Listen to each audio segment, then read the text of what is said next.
अर्जुन नावाचा एक आताताई राजा जेव्हा जमदग्नी ऋषीच्या आश्रमात आला, त्यांना कळलं की ते कामधेनू नावाची एक गाई आहे, ती त्यांना हवी होती.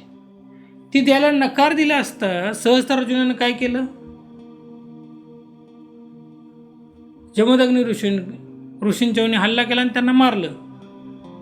तुम्हाला काय वाटतं? ते प्रतिकार करू शकत नव्हते?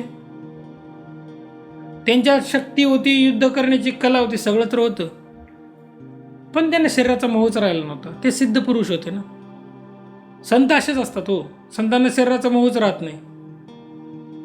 मग संत होते त्यामुळे त्यांनी शरीर त्यागलं. ठीक आहे बाबा, मार म्हणे, मला मारून घेऊन जा म्हणे गाई. त्याने त्याला मारलं आणि गाई घेऊन गेले.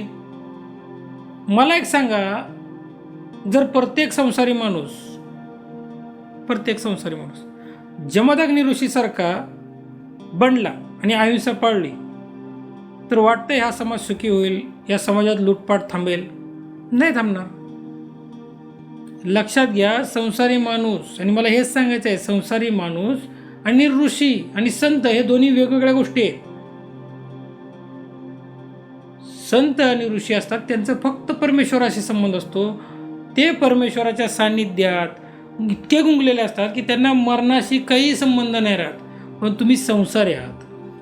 संसारी माणसासाठी पायात रुतलेला काटा हा काटाच असतो, त्याला तो फूल मानू शकत नाही. लक्षात घ्या, त्याला तो काटा काढून फेकावा लागेल, रस्ता साफ करावा लागेल, तेव्हा तो चालू शकतो. हे लक्षात घ्या.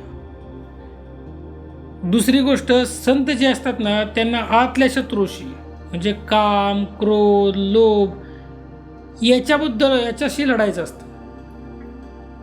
पण जो संसारी माणूस असतो ना, त्याला याच्याशी नाही लढायचं, त्याला बाहेरील शत्रूशी लढायचं आहे.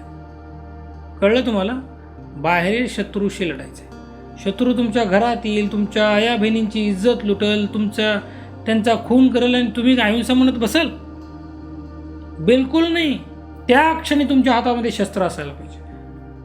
लक्षात घ्या, संतांचं काम संतांना सोडा, तुमचं काम तुम्ही करायचं आहे. धर्माचं काम तुम्हाला करावं लागेल, तुमच्यासाठी लढायला तुम्हाला उभं राहावं लागेल.